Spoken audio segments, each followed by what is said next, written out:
Welcome back to Spirit Squared. I'm Andrew Darrington, your host. Tonight we're here at the Humidor here in Tyler, Texas, one of our core sponsors, along with the Vault. Thank you so much, Blake and Virginia Young, for your sponsorship.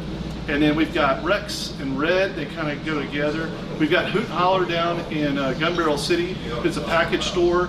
Thank you so much for your sponsorship. If you guys need any drinks for the weekend, that's the place to go. They're going to be any of the big box stores. You'd rather go down there because they're going to have the personalized service for you. And then we got Raymond Plunkett, who's with Goosehead Insurance. Thanks so much for your sponsorship. It's because of you guys that I have camera guy Josh here today. I've got producer Josh, and then I've got Amanda, who does all of our media. Thank you so much for your support. Really appreciate it. So tonight we've got Bruce here, who is a consultant for one of the major car manufacturers here. We're going to talk a little bit about the car business, but before we get started, tonight I'm having a little bit of Whistle Pig. Whistle Pig is one of the barrels that the East Texas Whiskey Club picked, and it's a great rye. If you've never tried it, you definitely want to try Whistle Pig. Made in Vermont, so there's a plus for you. Bruce, thank you so much for coming up. Thanks for inviting me. Yeah, you live in College Station. I do. Yeah, but you've traveled all over the place with different cars, and you've done a lot in the industry. You have over 35 years of car dealership experience, whether it be service, sales, a little bit of everything. I think I've been fired from every decent job in a car dealership. Right? And I've done a little bit of all of it. Sales, Okay. service, finance, I've done it all. So when you and I were kind of talking about this podcast, one of the things that you said was car buying it can be difficult on purpose. I do believe that to be true. Dealers, the dealerships don't want it to be as transparent as maybe it should be. Yeah. And so they make it very difficult to navigate through the car buying experience. Right. Before we dive too far in, like it's not our roles tonight are not to bash dealerships because they do a lot for the community. Dealerships are big leaders in their local community, big supporters of their local community. They do a great job. They employ a lot of people. They pour a lot of tax dollars, sales tax revenue dollars back into the local community. So no, we're not here to bash dealerships. Just simply to provide some information for people as they try to navigate through the car buying experience. Yeah. So one of the first notes I took was, for me, sometimes I want to visit the car dealerships when they're not open, right? So that I don't have a sales rep that's clawing over me or constantly asking me questions. So I'm going there on a Sunday or maybe a Monday if they're closed on Mondays. And I took note of the Maloney sticker, is what it's called. It was named after a senator in the 50s. It's just a kind of a disclosure sticker. So if I'm someone that's a sticker hunter, initially, and I kind of want to bear down to kind of what I'm looking for and the different kinds of power that's available. What kind of things should I be looking for on a sticker? That sticker. The Moroni sticker is going to give you lots of information. It's going to give you the vehicle identification number, and that can help you as you talk to dealerships about which vehicle you're interested in. But the Moroni sticker itself lists all the standard equipment that come on every vehicle of that particular make and year model, and then it lists all the options and the price for those options.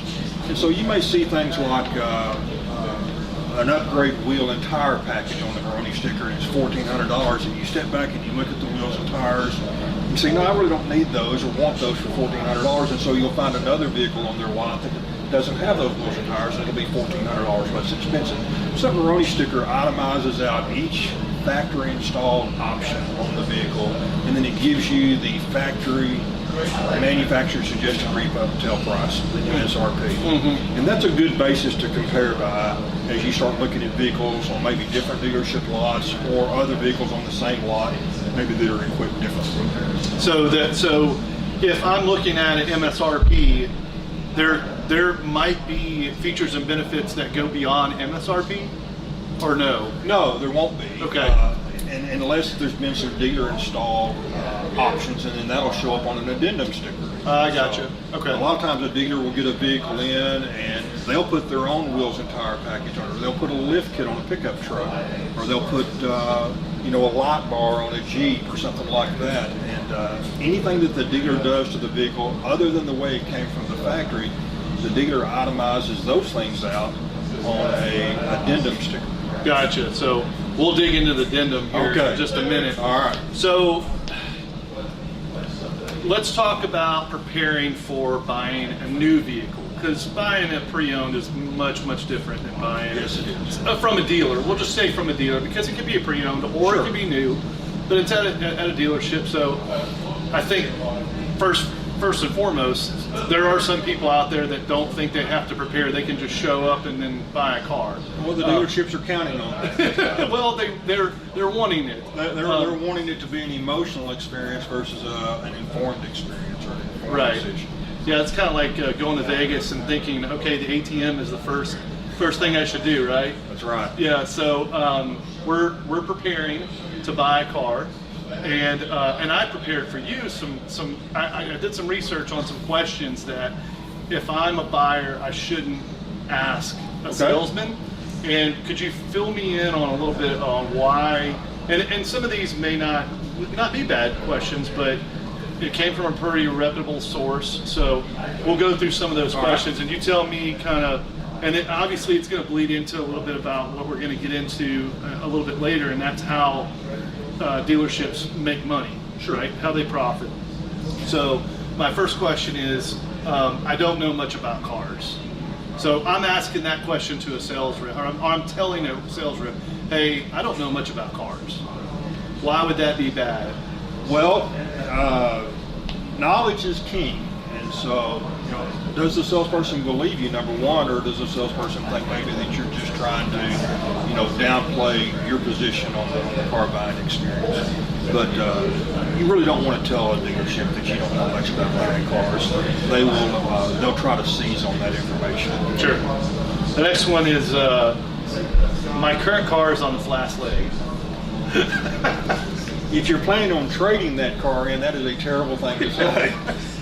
You need to let the dealership determine on their own what they think the value of that car is. You don't need to help them with that. They're the experts at determining values on trade-ins, and so let them do their work. Don't do it for them. What about my lease is almost up? Well, that's not necessarily a bad question, Drew. Your lease is almost up means that you're in the market and you're serious about buying a car. And so a salesperson or a dealership will give you the attention and the information that you need to make a purchase decision now. Yeah. Since they know that you're in the market now to buy a car, you're kind of forced to be in the market now to buy a car because your lease is up. Yeah.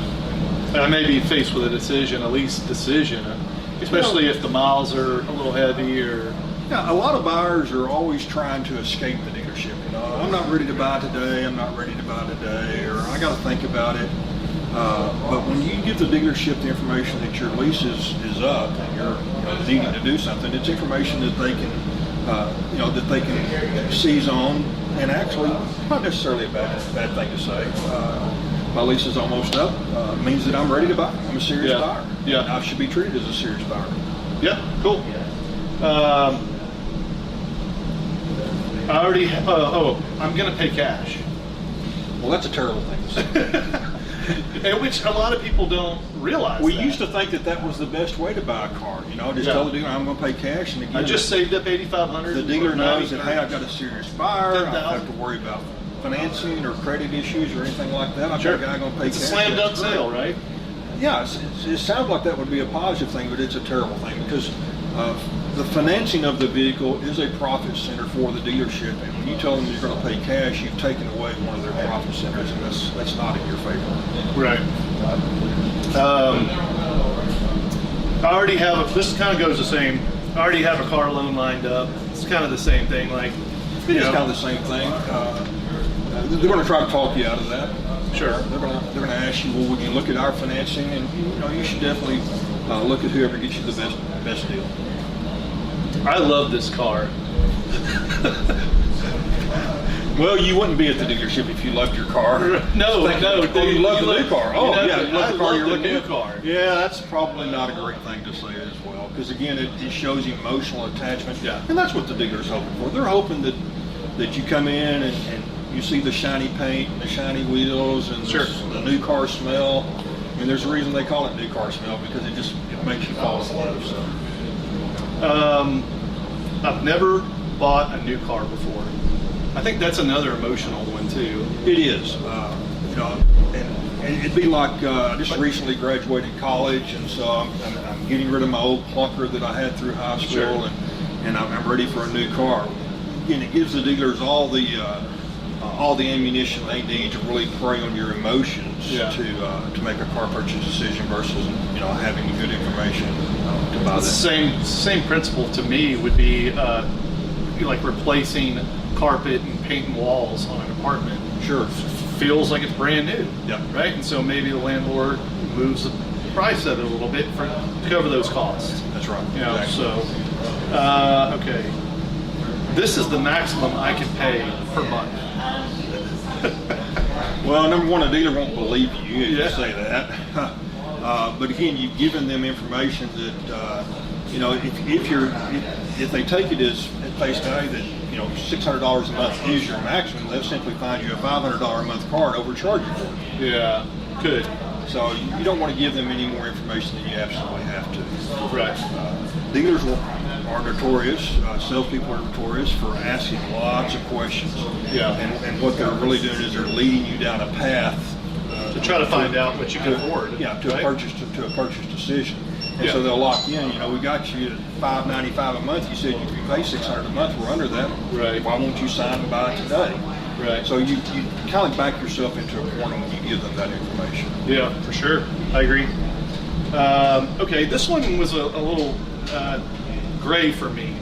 I am blank occupation. So I am a district manager, I am a doctor, I'm a nurse, whatever. And for me, I know there's some incentives at different places for frontline, you know, people and stuff like that. So have you had any experience with that? We all have built-in biases and built-in judgments, and whether we like to admit it or not, we sometimes judge people by the clothes they wear, the car they pull up in, Sure. the watch they have, you know, and you know, you giving them your information about what your profession is, especially if it's a profession that's a high-earning profession or a higher-earning profession. I work at the local fast food restaurant. Well, I'm the manager of the local Right. fast food restaurant, you know, and so the salespeople are going to take that information and Maybe put you in a box yeah, they're gonna financially. put you in a box with, you know, and maybe even treat you differently because of that information. So I was kind of seeing it through the lens of maybe somebody who they thought was maybe could afford something a little higher, and so I come in, I say that maybe I'm a surgeon, but I'm interested in a Prius, and they're like, I'm going to push you towards that Cayenne, Yeah. you know, or whatever it is. You know, you're a doctor. You know, this is what our doctors here drive, or whatever it is. Sure. So I could see that kind of spinning that way. you know, if you're a salesperson at the Mercedes BMW dealership, you know that the guy coming in is, you know, Yeah. has got the financial ability to Sure. make the purchase. Sure. And if you're working at a Chevy dealership, you're going to see a wide spectrum. You're going to have guys that can afford Yeah. a new $100,000 truck or a Corvette, and you have people that can, you know, can barely make it on, you know, on their cheapest car. That they Yeah, sell. Cobalt or Yeah, whatever. whatever. Yep. I don't know why this would be a bad question, but it was listed. I have a trade-in. Why would that be a bad question? I don't know. That's a great question. That's a great statement to let them know. I have a trade-in. Yeah, I have a trade-in. Because trade-in, again, is another profit center for the dealer.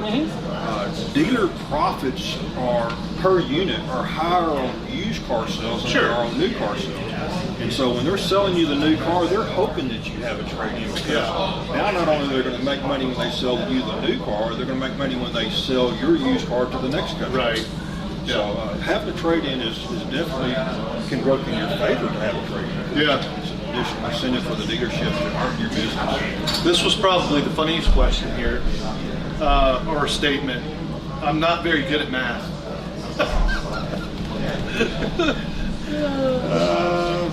I don't know. We'll help I don't you. know that I think hurt. they- I think I don't they know said- that really hurt you. I think they'd say, well, we'll help you. We'll help you don't through have to it. be a mathematician to buy a car. Here, take a look at this and sign here. I don't think anybody's going to ask that question. this is a good one. I don't know my credit score. I think a lot of people go in uneducated about their credit score, which is unfortunate. It's crucial that they know that information before they go, because that is a profit center for the dealers. The financing is a profit center for the dealers, and uninformed customers can make a mistake in that area and overpay for their financing. Yeah, and I think it's a negotiating tool for the buyer. Like, wait a minute, I know my credit score. Sure. I know that it's over a certain amount, and I know that there's more creditors that I should have availability to, right? Talking about credit scores, though, I mean, I know my credit score, but which credit score? Right, well, there's three of them. There's an auto beacon. It's actually just your ability to buy and pay for a car. Oh, okay. It's called an auto beacon. And then there's a regular beacon that throws in your credit card, your mortgage, and everything else. There's lots of different, there's multiple credit scores. You may even, if you have several credit cards, you may look on your Discover card and your beacon score tells you your FICO score is 730, and then you look on your Visa credit card and tells you your FICO score is 760. What's the difference? Right. And it's just the different methods of calculating that. They weight the scores differently. So, sure. But it's still good to know. It's still good information to know, for sure. You need to know. I don't think this is a bad question either, but it was listed. Tell me about leasing. I don't think that's a bad question. I don't think it is either. Especially if I'm a good fit for the lease. Yeah, it lets the dealership know that, again, I've got a serious buyer in front of me, and they're looking at all of their options. Yeah. And I'm going to have to be on my toes to provide this buyer some information that he needs or she needs in order to make a purchase decision. Yeah, I mean, so I've never leased a vehicle. I've only been talked to about it. So is that more of the dealership just hedging that the miles that the individual has agreed to on a lease, that the car is going to be worth more than the depreciation after the lease is done? The dealership's not necessarily involved in that part of the transaction. So the dealership simply tells the lending company, which is usually the manufacturer's lending company. So if you're at a Toyota dealership, Toyota Financial has lease packages for their cars. Right. And so they have packages, and so they'll look at your trade-in and say, hey, it's 5 years old, you've got 60,000 miles on it, you drive 12,000 miles a year. Or they look at it and it's got 90,000 miles on it, so hey, you drive 15,000 miles a year.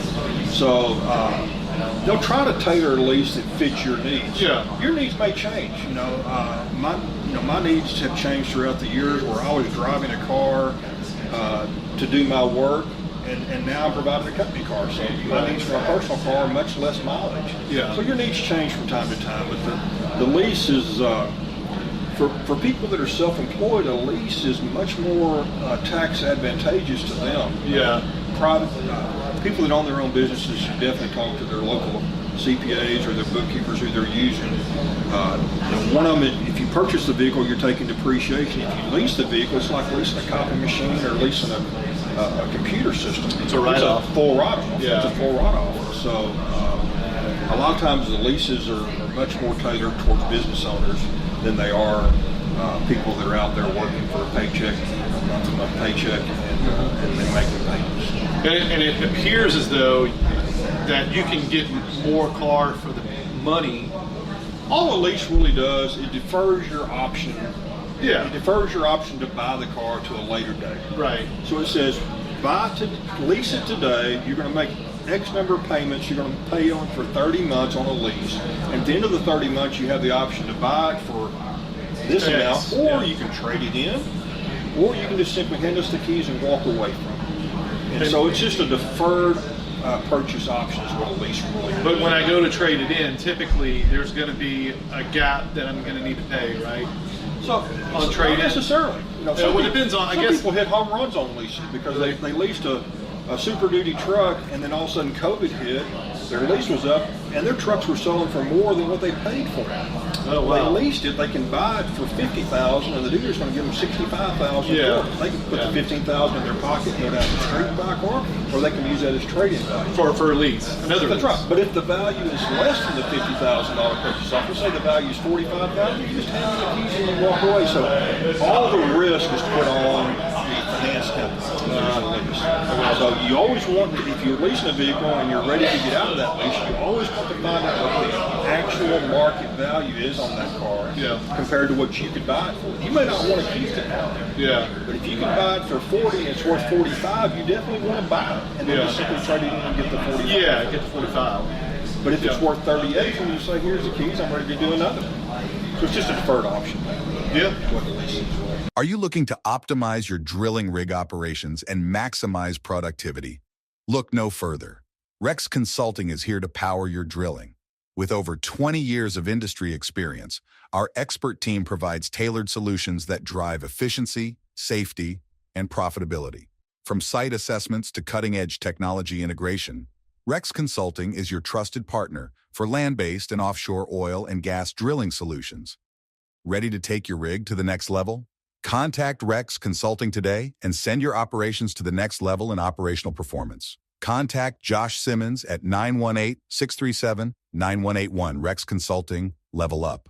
Hey, podcast listeners, are you in need of some top-notch libations to elevate your next gathering? Look no further than Hoot and Holler Liquor Store in Gun Barrel City, your go-to liquor store for quality drinks.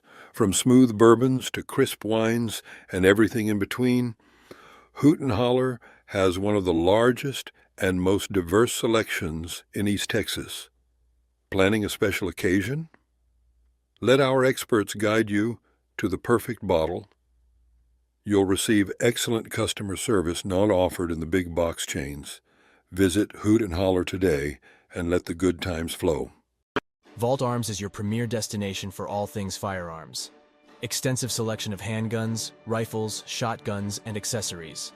Knowledgeable staff to assist you in finding the perfect firearm to fit your needs. State-of-the-art gun range equipped with the latest technology for a safe and thrilling shooting experience.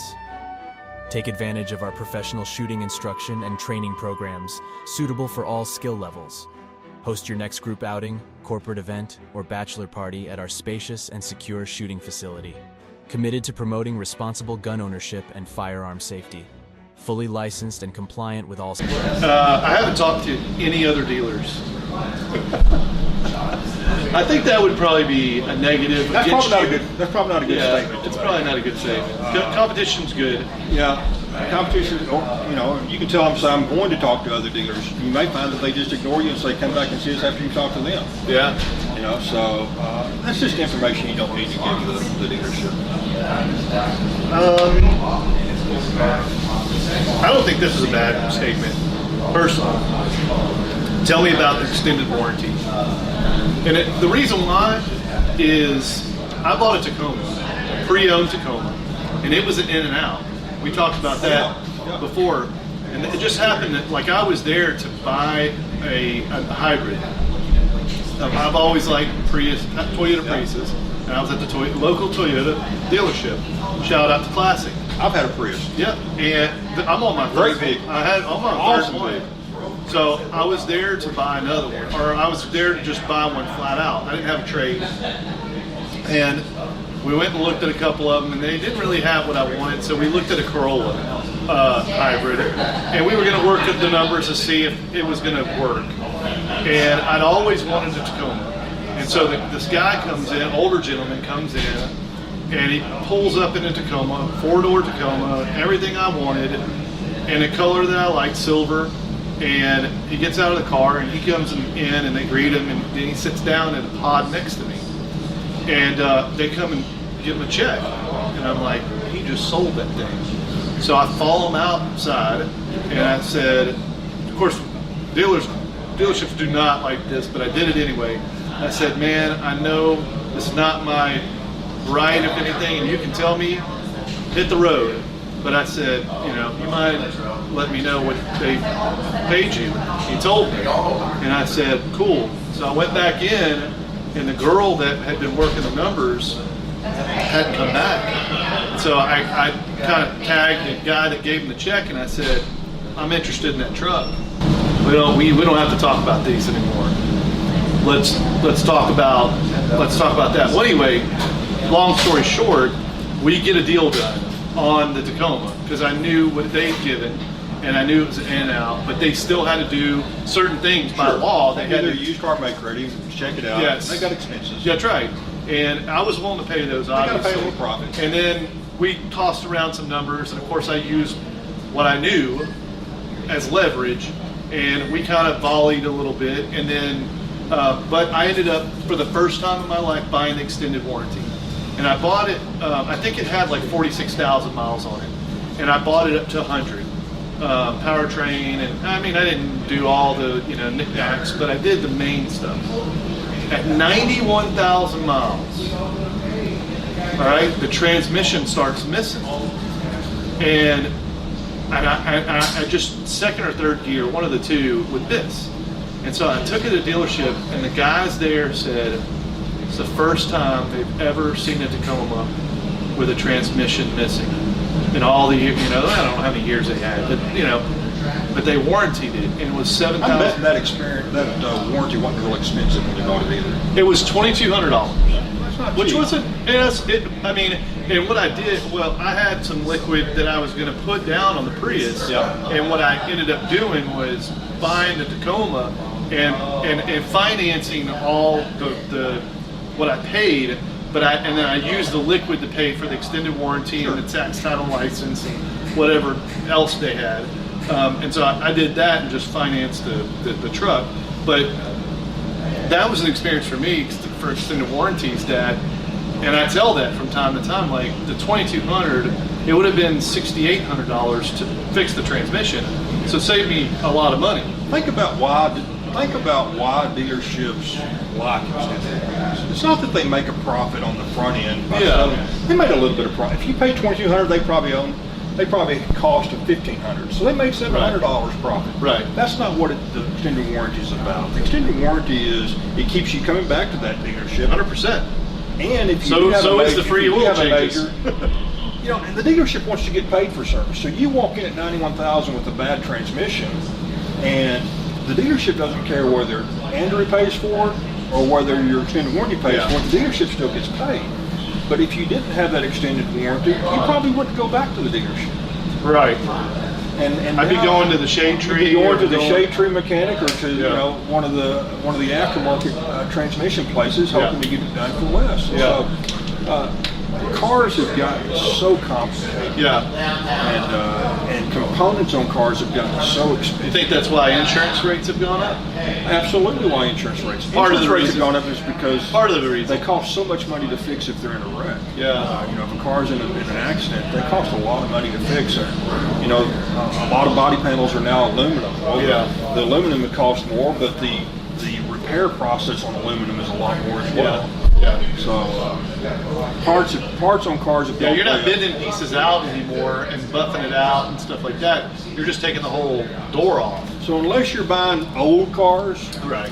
if you're buying a car that's less than 10 years old, it's not a wise decision. Having worked in the car dealerships for many, many years, I can tell you that the service departments, they bill hundreds of thousands of dollars per year to extended warranty companies.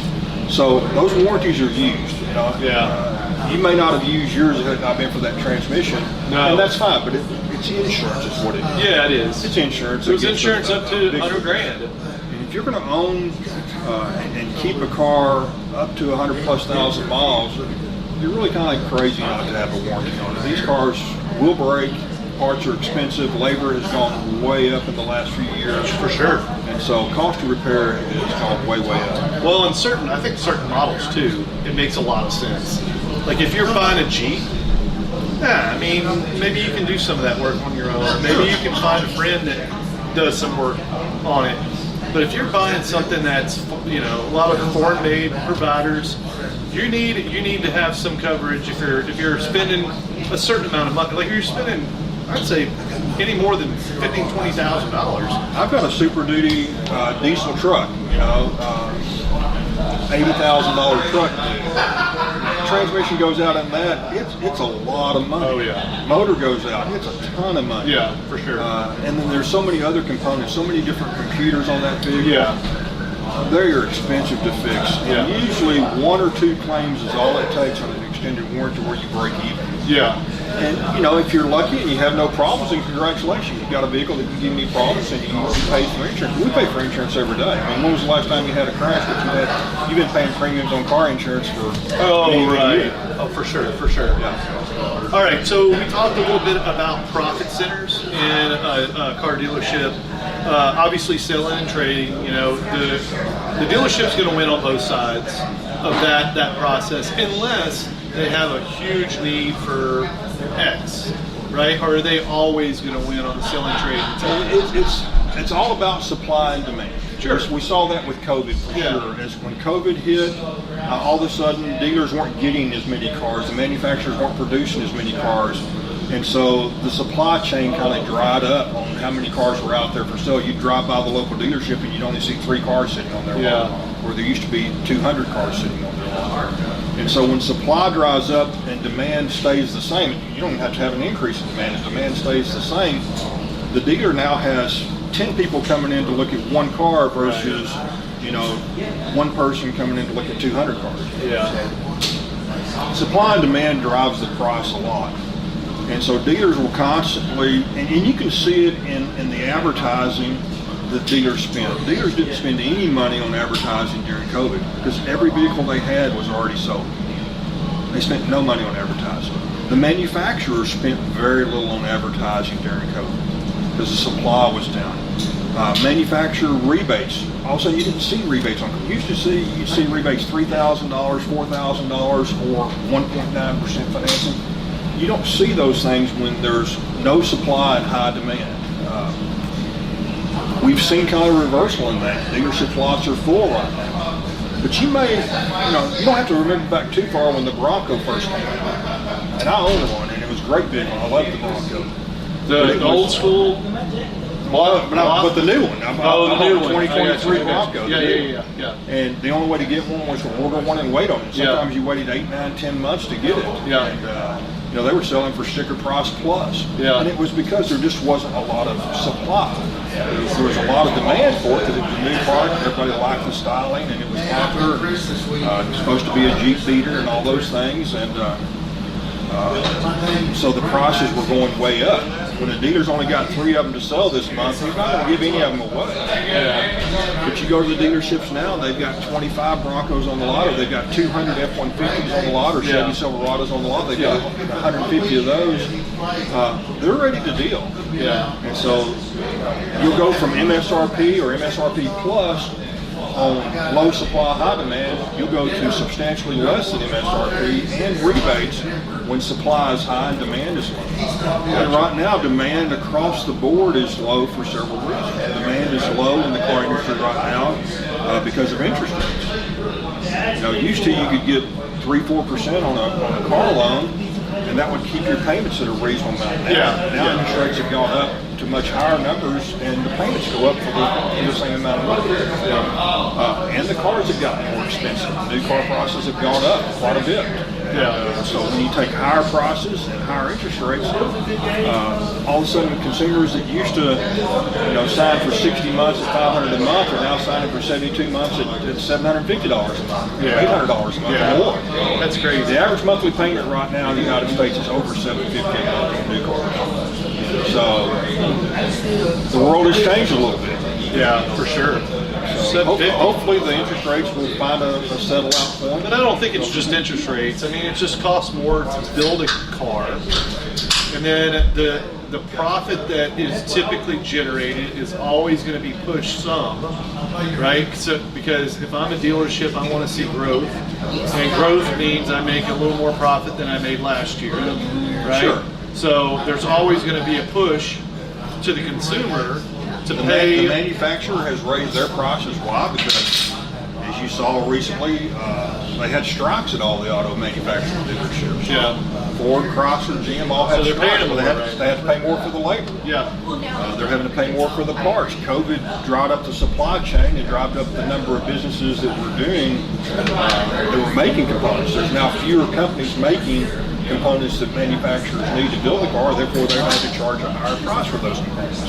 So the cost of construction has gone up. We see that in homes, we see that in cars. The cost of construction has gone up, That's passed down to the dealer, and the dealer simply just passes it on down to the consumer. 100%. So the consumer is left holding the bag of the increased cost, and interest rates haven't helped. So it's a tough time, quite honestly, right now to be in the car business, the new car business. All right, so walk me through how an MSRP Plus deal goes. So we talked a little bit about dealer addendums, right? So we have that where they basically trick out the car the way they want it to kind of emphasize it, but you said MSRP Plus for cars that are in high demand. So kind of, do they go hand in hand or no? We saw a thing called market value adjustment for a long time. Okay.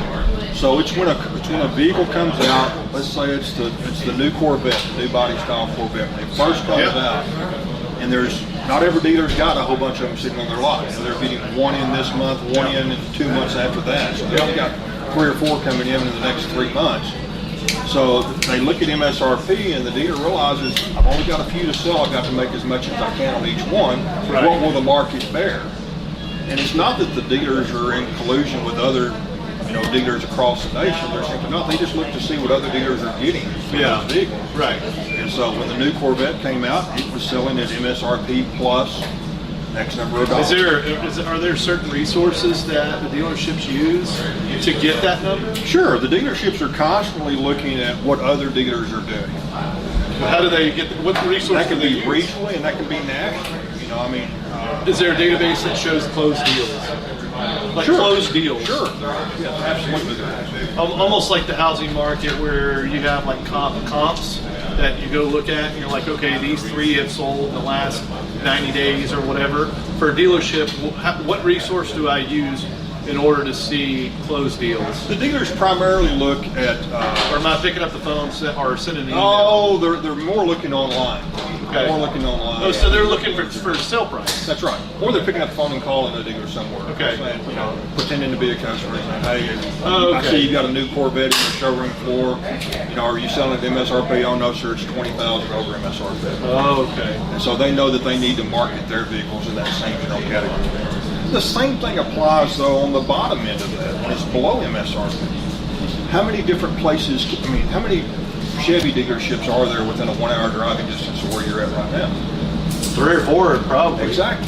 So if one Chevy dealer is selling Chevy half-ton trucks for a low price, the other dealers aren't going to be able to sell it for more. Yeah, it's going to They're tug gonna it have to down. compete. They're going to have to compete. So competition does drive the price as well on the bottom end.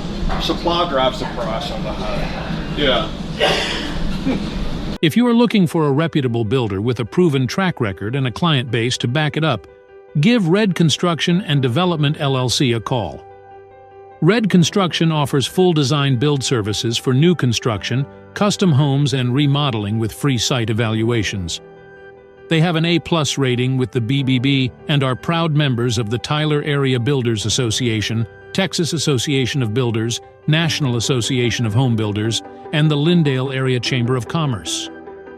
Red Construction and Development LLC stands behind the exceptional quality of their work and have the expertise, the resources, and dedication to deliver the results you need on time and on budget.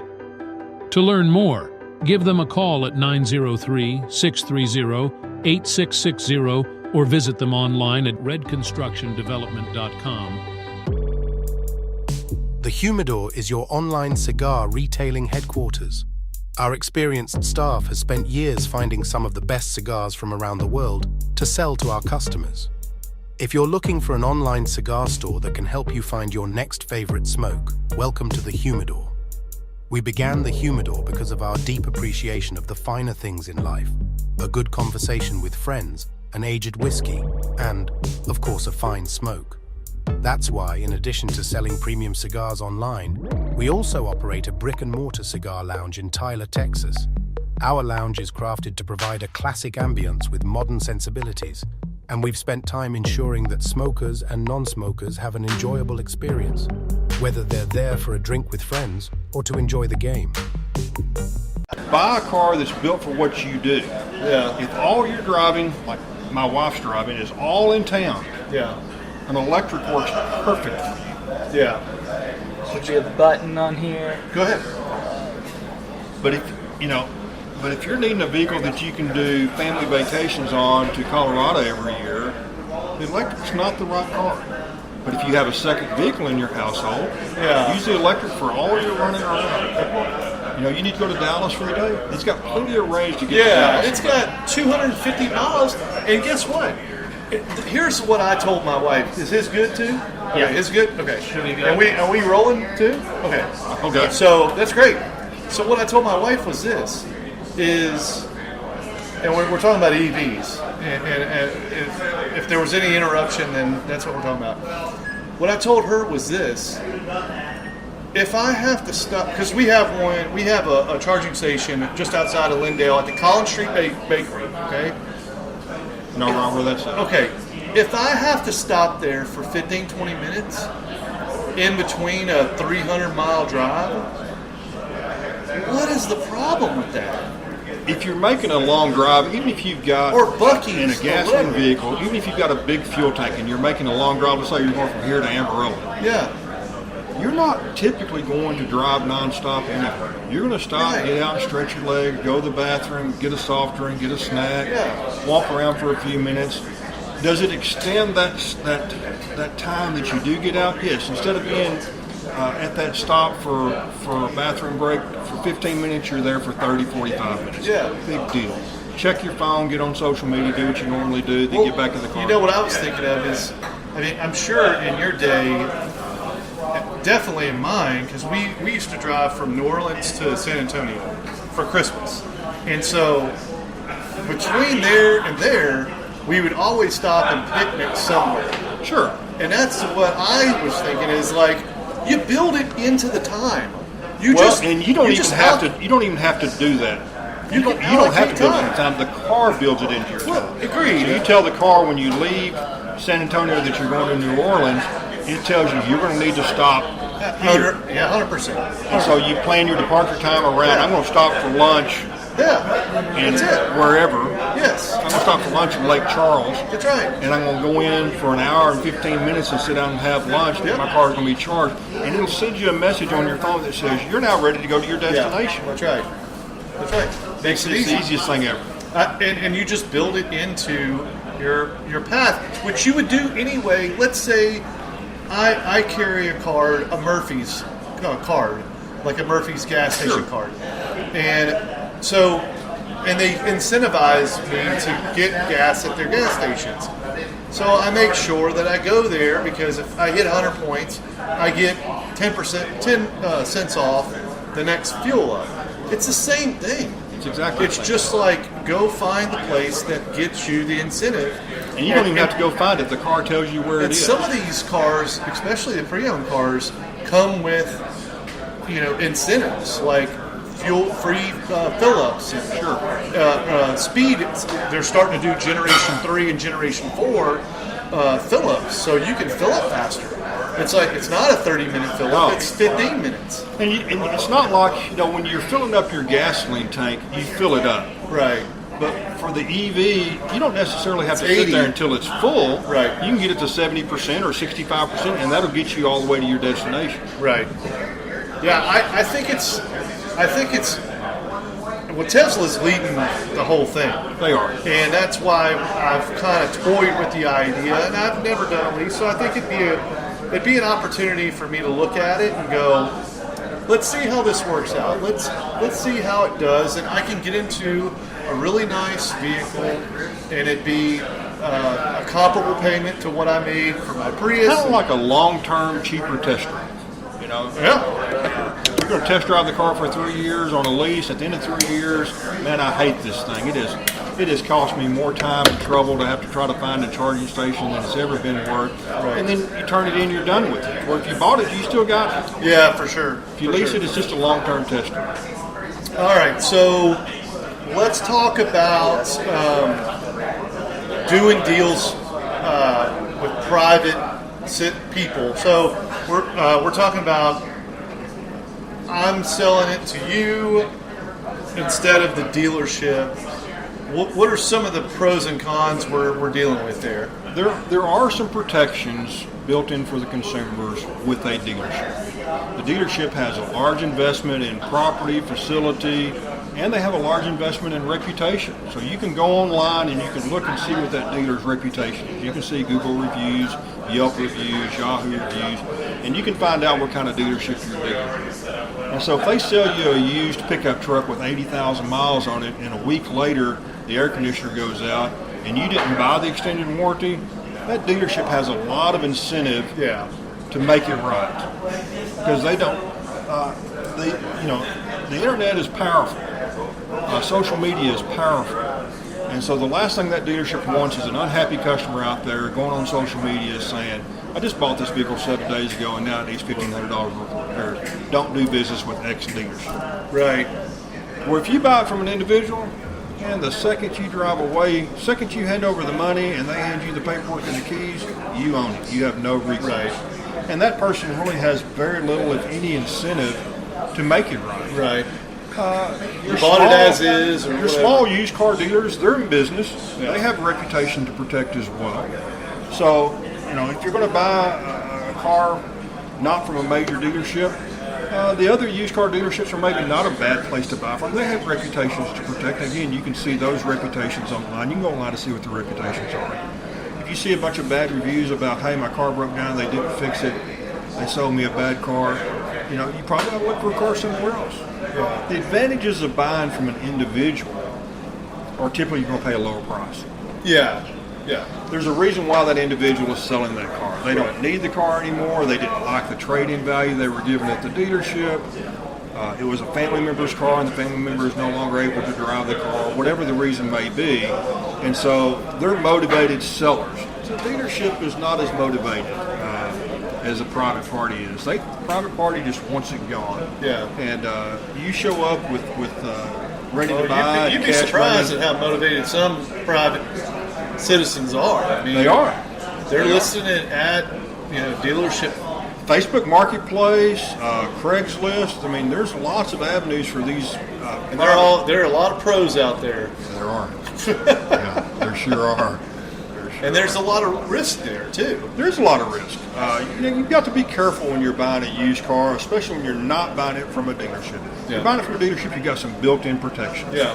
I would tell you that if you were interested in buying a used Toyota, you should go to a Toyota dealership and buy it. If you're interested in buying a used Ford, go to the Ford dealership and buy it. Yeah. If the Toyota dealership is selling a Ford, you'd be better off buying it from the Ford dealership. Yeah. Because you're going to get a Ford certified warranty, and you're going to it's better off to do it that way.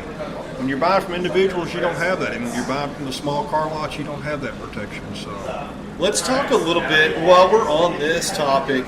Something that we talked about prior to us getting started is taxes. Sure. So I've got a vehicle that I don't want anymore. I have in mind what I want, and I'm thinking about. So I want to take advantage of the market, maybe, and sell my vehicle for an optimum value because maybe I got a trade-in value and the gap's X, and then I'm going to use that cash to buy a vehicle that I want, but the dealer has the car I want. We talked a little bit about taxes. It's not really advantageous for me to do that. There's more than just taxes that makes it advantageous for you. You need to know what your vehicle is worth, and there's lots of ways to find out what your vehicle is worth. You can put your vehicle's information in a few pictures, and there are several companies out there that will give you I'll buy your vehicle today for this much money. Yeah. It's whether it be CarMax or whether it be some of the other companies that are out there that are doing that. And so you as a consumer, you need that information before you go to the dealership. Yeah. I've got X company over here that has given me an offer. You don't want to give the dealership that information, but you want to know that information. Right. And so that when CarMax is offering you $23,000 for your car and the dealer says we'll give you $19,000 for it, then you can see what I was talking about when I talk about profit centers. The Yeah. dealership wants to trade you for Sure. $19,000 so that they can make the extra profit. $4,000. And so that's a negotiating piece that you need, and there's no reason for you to settle for anything less than that. However, if the dealership is offering you $22,000 and CarMax is offering you $23,000, that's $1,000. But when you trade the car in, you only pay sales tax on the new car that you're buying on the difference between the new car and the used And that's the car. part that I was we were talking That's right. about. So Like, the new that cars- is such a huge Win. Yes. for the consumer, because you're not having to pay full taxes on the new purchase. You buy a new vehicle for $50,000, you're paying 6.25% in sales tax. You're paying over $3,000 in sales Right. tax. If you trade in a $25,000 car to them, you just cut that tax burden in half. In half, $1,500. That's right. Yeah. So you definitely want to take advantage of that. You need to know that information going in. So again, if the dealership offers you $22,000 or $20,000 for that car, and there's $1,200 plus worth of sales, you would have to sell that vehicle on your own for more than that, Right. to overcompensate for the loss of sales tax that you're going to have Yeah. to pay extra. That part to me is illuminating. So an because- educated consumer on what their vehicle is worth is critical. If you're going to trade a vehicle in, that's good news. The dealerships are going to want you to trade your vehicle in. Yeah. Because they're going to want to sell that vehicle at a later date to somebody else, and they're going to make money that time as well. So they make money twice on this kind of the same transaction, and they're hoping that the next one somebody trades in again. They just kind of keep perpetuating that cycle, and those are profit centers for the dealers. So you need to know that. No, you need to have that information when you're buying a car. You need to know what your vehicle is worth. Talk to us a little bit about the types of titles. We know that a blue title is just kind of straightforward. It's a clear title. Everything's good. There's a lot of deception out there in the private party. They'll tell you it's a blue title, but a blue title is not necessarily a clean title. Yeah. A blue title can be branded. It can be branded hail damage. It can be branded flood. It could be branded salvage rebuilt. So what happens is a vehicle is involved in a collision, and a pretty substantial collision, and the insurance company decides to total the vehicle. So the person gets their money from the insurance company, they go buy another car. That car then goes to auction. The insurance companies sell those cars at auction, and those cars go from being a blue title to being a red title in Texas, and it says salvage on it. Yeah. So it is a salvage title. That vehicle was totaled in an accident, and the insurance company now owns that vehicle. It'll even have the name of the insurance company as the owner of the vehicle. They basically have bought that car. The insurance company's trying to recoup some of the money that they spent to giving you for what they paid you after you totaled your car.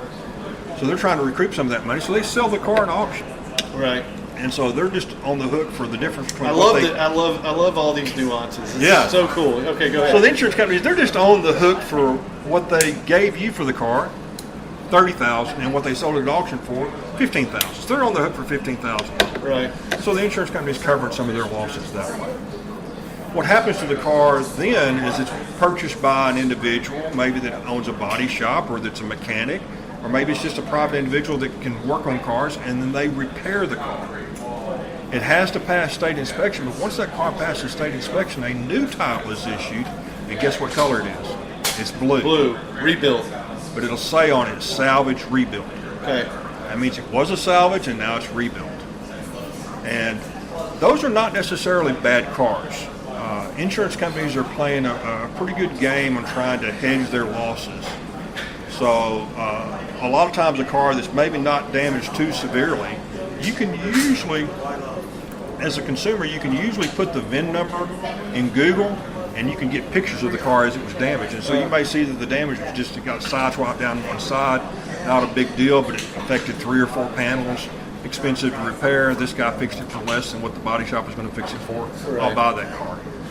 But salvage rebuilt title cars typically are going to be sold at a big discounted price. Yeah. So if you're looking at a car that has a clean title, it's never been salvaged, versus the exact same car with a salvage title, it's about 30 to 50% difference in value, depending on the vehicle and how severe the accident was. Flood vehicles are dangerous to buy. There's a lot of electronic components in there that could be damaged that that can be repaired and working today when you buy it and then not work a month from now. Right. So corrosion sets in, different things. So I would definitely encourage people to avoid any flood cars if possible. Gotcha. But a salvage title car that's been rebuilt is not necessarily a bad purchase. You get a decent looking car for a lot less money, and maybe you're giving it to your high school kid to get him through high school and college. It's not a bad way to go. Yeah, for It's sure. not a terrible way. Yeah, I mean, for me, doing the research for this episode has been more enlightening than some others because I mean, I bought cars. I bought used cars off dealership lots. I bought a brand new car, and I bought cars privately. And I think that buying a car off a dealership is more beneficial than people realize. It is. And it's you just have to be prepared. You have to understand what makes them tick, what makes what's going to be advantageous for you, and kind of be able to speak their language to a certain degree, and, Sure. and be able to work with them. Because I think I know a bunch of salespeople that are really good people. They're great people. They love what they do. They love their customers, and they love helping people find a new way. I see cars as independence. Like if you couldn't drive, then you have to take a bus, or you have to walk, or you don't go anywhere. In our That's the way I society, look you at have it. to have a car to get to work. You have to have a car to go to the grocery store, to get your kids to school. Yeah. So, there's a very small percentage of the population that's not currently owning a car. Nearly everybody owns a car in our society. Yeah, yeah. All right. So this weekend, before we get into shout-outs, this weekend we got a big game. We do. We're kind of. I've just got one thing to say: 72-70. Yeah. Well, we're not going to do 7 overtimes, right? We're not going to do 7 overtimes this time. But that was a wild game, wasn't it? It was. I think I was up till midnight. And when the that Aggies night. and LSU get together, it's always going to be an exciting game. Yeah, for sure. Exciting. You've got a really, really good defense. Aggie And defense has I been think the carrying the load. offense is kind of okay. And then you've got LSU, who's really the defense is coming on, but we're playing Arkansas. Come on, I mean, Yeah. and then you've got a pretty good offense. I mean, we've got pretty good offense, and so it'll be interesting how things are tested. Now, I personally believe that the ultimate factor here is Kyle Field, because these SEC stadiums have built-in experiences. Yes. You watch a team at Tiger Stadium and watch a team at Kyle Field. You watch a game. I'm sorry, I say a team. You watch a game at Kyle Field, and it's an experience. They built in almost like you're watching a concert, and you've got the music, you've got piped in crowd noise. Literally, if you're at Kyle Field, you get a military flyover for every Yes. home game, and that's cool. yeah. The stadium's over about 108,000 Yes. people. Same for Tiger. Yeah, it is crazy, and it's a very very unique environment for sure. Yeah. And on the field, I would say it's a on the little field, higher there are a bunch class. of- on It's the a little. field- It's a little higher class than Tiger Stadium. On the field, there's a bunch of teenagers. You always have to keep that in mind. Yeah. These are teenage boys Yeah, that are for out sure. there. Most of them fresh out of high school a year or two. yeah. They're not professional players. Yeah. And so you always have to factor that in. And so the bigger the game, sometimes some people are up to the Yeah. experience of a big game in a big environment like Kyle Field. Yep. And some players will be a little bit overwhelmed by the bigness of the game and the experience of being in a stadium like that. Yep. So it's going to be. Well, I think that the A&M players they'll be up for the game being in College Stadium because the energy will be there. a lot of energy. The most of the LSU players have been in big moments. Yes, they so have. and both sides really. I mean, they've been in high school at big moments, and they've been in big college stadiums. Both of them have. If you're in the SEC, you're in a big You're in a stadium big- nearly every week. Yeah, absolutely. So I don't think the moment it'll be time management. A lot of it's time management. Turnovers Turnovers is huge. and quarterback. And it'll be, conversions.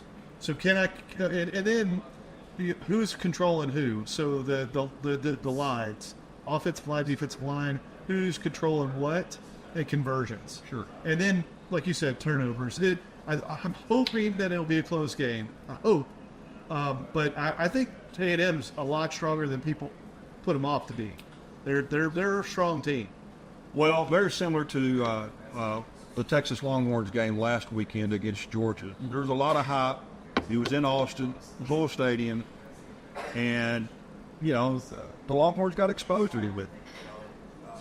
So has A&M played as a team as good as LSU? Yeah, maybe not. I mean, Missouri was ranked 8, but we see Missouri's not that great. Has LSU played a team as good as A&M? We don't know. So it's going Ole Miss is. I think A&M beats Ole Miss. It's going to be interesting to watch it play. And then, you know, the only thing about LSU is very opportunistic. They take advantage. They take advantage of weaknesses better than most. It's the only thing. That's all they. I'll say. I think that it all boils down the first half. If LSU can neutralize Kyle Field, it's a game of momentum, I think. In college football, I think it's always a game of momentum. Yeah, one team is up, and they just tend to stay up. Yeah. You have to have something dramatic happen, like a pick six or something, to turn that momentum. A fumble on a punt or something that results in a field position change.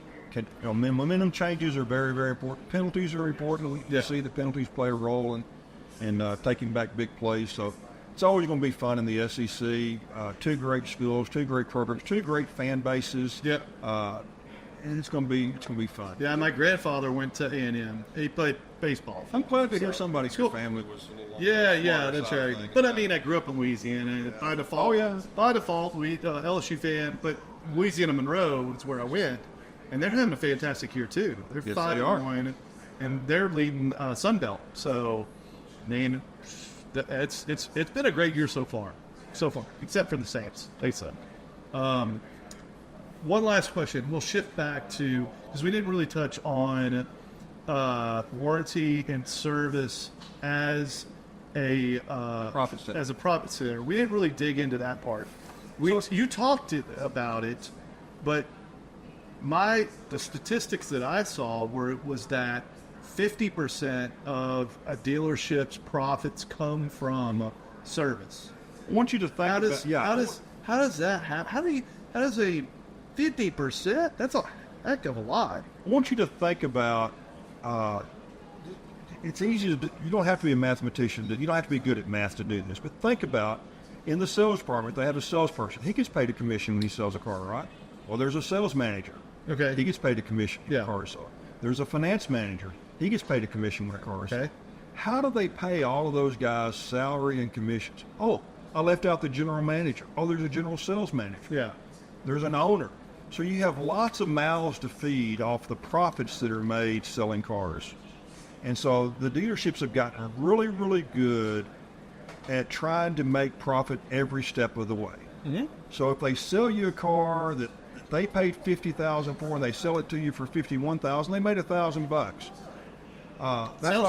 That's not going to feed all those mouths. Sounds like no different than Walmart. I mean, they expect to make profit on everything they sell. So then they're going to sell you the fees that are on the addendum that we talked about. Yeah, sure. And that's another $1,000 profit they make. And then they're going to sell you an extended warranty, and they're going to make a little profit on that. Sure. And then they're going to provide the financing for it. And the lenders that they provide financing from pay the dealership a profit to handle the finance. Right. So all those steps are profit centers. The dealer wants to sell accessories. A lot of dealers are getting really good at selling accessories. And so they'll sell you that bed cover for your pickup truck for $1,500 and finance it in for you when you could have bought the bed cover for $900 online. Right. So you just have to know your used car that you're trading in, that's a profit center for the dealership. So as a consumer, you have to be ready to negotiate every single one of those profit centers. If you go in as the best negotiator that's ever lived and you negotiate a price to buy the car that's lower than anybody else can buy the car for, congratulations. I promise you're going to be paying profit on all those other profit centers. They're going to give you less for your trade. They're going to charge you more for a warranty. They're going to charge you more in fees, more on the addendum. They're going to charge you all those other things to make up for the fact that you negotiated them. You were the great negotiator. You negotiated them down to a price they really didn't want to sell the new car. Instead of making $1,000 on the new car, they made $100 on it. Dealers have, I think this is important that we do this before we're done. Dealers have incentives from the manufacturer that the consumers don't know about, and a lot of times even the salespeople don't know about. And so here's an example of a dealer incentive from the manufacturer. You'll see advertisement that's truck month for Chevy. It's truck month for Ford. So you'll see truck month. Well, what the manufacturer is doing is they're trying to encourage the dealers to sell more trucks. Yeah. So here's how they encourage the dealers to sell more trucks. If you sell, they'll give the dealer an objective. If you sell 30 trucks this month, we'll give you $1,000 per truck all the way back to unit 1. Well, that's $30,000. Sure. That's a pretty good size incentive. Yeah. If you sell 40, we're going to give you $1,500 a truck all the way back to unit number 1. Wow, that's be better. The dealers love those incentives. The reason they love those incentives is because they usually don't pay anybody the commission on that profit. That's money that goes to the dealer's pocket. Yeah. And the consumers don't know anything about those. It's not like a rebate. Yeah. So it's a dealer incentive. Well, It's like a spiff. yes, it's like a spiff. Well, you've probably been told in the car business the best time to buy a car is the last day of the month. Oh, 100%. Yeah. Well, it's really true that it is the best time to buy a car. because they're trying to hit their Because units. the dealer's sitting there and he's sold, on the last day of the month, the dealer calls in a meeting with all of his managers and says, we've got 37 trucks sold this month, and if we can get to 50, I'm going to give a bonus to all you managers. Well, where's he getting that bonus from? It's because he's got an incentive from the manufacturer to get to 50. Yeah. So when he calls up there at 8 o'clock at night and says, how many do we have? They say, well, we're at 48. A lot of dealers will buy the other 2 vehicles himself Oh, wow. and move them over to the used car lot. He'll actually title and buy the vehicles himself and move them to the used car lot and sell them as low mileage used trucks just so he can get that extra incentive, because it's a lot of money Yeah. and it's non-commissioned money. Yeah. So there's always a lot of incentives to the dealers in more than just the sales area. In the financing, if a dealer reaches $1 million this month at a finance business, their finance company might give them a $20,000 spiff or $20,000 bonus.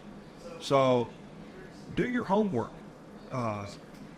You may find that a dealer is way far away from reaching their objective, so they're not going to discount the truck that much. Where a dealer just needs 2 more units to reach his objective, he's going to sell you the truck for a lot lower price on the last day of the month than the guy down the street.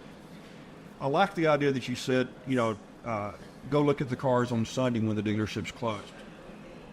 I would tell you to do as much negotiating on your vehicle purchase away from the dealership via email. We talked earlier, kind of off mic, we talked about, people, it's an emotional purchase. You want to try to remove as much of the emotional attachment to the vehicle as you possibly can. So if you're looking at a new car and there's 5 dealers that sell the same new car within 100 miles driving range, send all 5 dealers an email that says, I'm ready to buy a new pickup truck for you. Who's going to make me the best deal? Yeah. And communicate the conversation via email as much as possible. You can send that dealer pictures of your car for a trade-in and get an approximate trade-in value. Yeah. You can go to your credit union or you can go online and secure a loan. A lot of the dealers use, say Capital One is a great example. One. Yeah. Where the dealer has indirect lending through Capital One, but Ford Motor Credit. Yeah, or you can contact Capital One yourself online and get pre-approved. Yeah. So you know what your rate's going to be. Dealerships turn the financing into a profit center, and the Capital One gives the dealer the money at 5%, and the dealer's charging you 6.5%. Yeah. So they make 1.5%. Yeah. So the more you can negotiate each profit center, the better deal that you're getting. Yeah. People ask me all the time, well, what do you consider a good deal on a car, Bruce? To me, as long as I don't pay any more for a car than Andrew pays for. Yeah. Think about interest rates. We used to think interest rates on cars 2-3%, but I'll pay 7% as long as Andrew's paying 7%. Right. If he gets 6.5%, I want 6.5%. Right. So that's really how you measure a good deal. Is if you're buying a car that's competitive with what everybody else is paying for. Yeah. And so if you want to buy a new Corvette and it's limited supply and you're going to pay sticker price plus, as long as you're not if everybody else is paying $5,000 over stickers, you don't want to be the one guy that's paying $25,000 over sticker, because then you're not the smart guy. Right. So if everybody else is paying 6%, then you want to get 6% on your lending as long as your credit's a lot. Yeah, we a couple weeks ago there was a guy that was trying to get a deal, and he reached out to a Dallas location, and he got the deal. Like he got it was literally 5%. Right, well 5% is 5%, and everybody was ticked off about it, and I was like, no, he just set the mark. Yeah, the mark is that. I'm a big believer in supporting your local dealer because they support your local community. Sure. But you want your local dealer to be competitive. Yeah. And the only way to know if he's competitive is if you, as a consumer, hold him to that being competitive. So you need to find out if you can go buy a car somewhere else for $300 less, don't do it. Just buy it local. Yeah, worth the $300. Yeah. But if it's $1,500, that's a lot of money. Yeah, for sure. So be a smart consumer, do your homework, know what you're going into for, try to stay out of the dealership as much as possible. Yeah. Negotiate as much as you can up front. You can negotiate your financing up front, you can negotiate your extended warranties up front, and really when you go in there to take delivery of your vehicle, you can be in and out of the dealership in an hour. Dealers love to wear you down. Yeah. They love to get you in there at noon and buy your dinner at 6 o'clock as they're closing the deal 7 hours later because you're just tired, ready to go home, and you'll pay too much to get out. Yeah. So it's better off to do as much of that stuff away from the dealership as you possibly can. But understand that your dealers are good people. Yeah. They're supporting your community. And it's okay to pay them a profit. They're in business to make a profit. That's okay. Yeah. But don't overpay. Yeah, for sure. Even car washes, they're making money too. Sure. So, I mean, everybody's out for a buck, for sure. Absolutely. Other than your nonprofits. So, cool. So, I told you I like to end all my podcasts with a shout out. Did you have one prepared? Oh, I would just say give them Aggies this weekend. For sure. Go Tigers. Yeah. And hopefully it'll be a good game. You guys don't Let's know just how to spell go. But, yeah, that's right.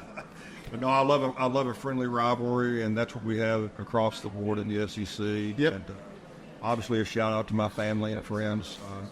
Appreciate you inviting me over. You've been a good friend for a lot of years. We played a lot of golf together. I always enjoy getting together with you. So Yeah, for sure. Appreciate the invite. Yeah. But I've been informative. Yeah, it's been great, man. It's been great. And this has been a great forum for me. It started out with COVID and just kind of did some sampling and stuff like that. And then got into podcasting over a year ago. I think this makes like episode 33. So every other week. So over a year old. Got a lot of sponsors that love what we do. And when I thought about lining up guests, you were one of the ones I was like, man, I know he knows a lot about car dealerships and service, definitely service, because you spend a lot of time there. And just kind of how the inner workings work. And thought that's kind of what the podcast is about, is jumping all over the place, just kind of making sure that we provide like education.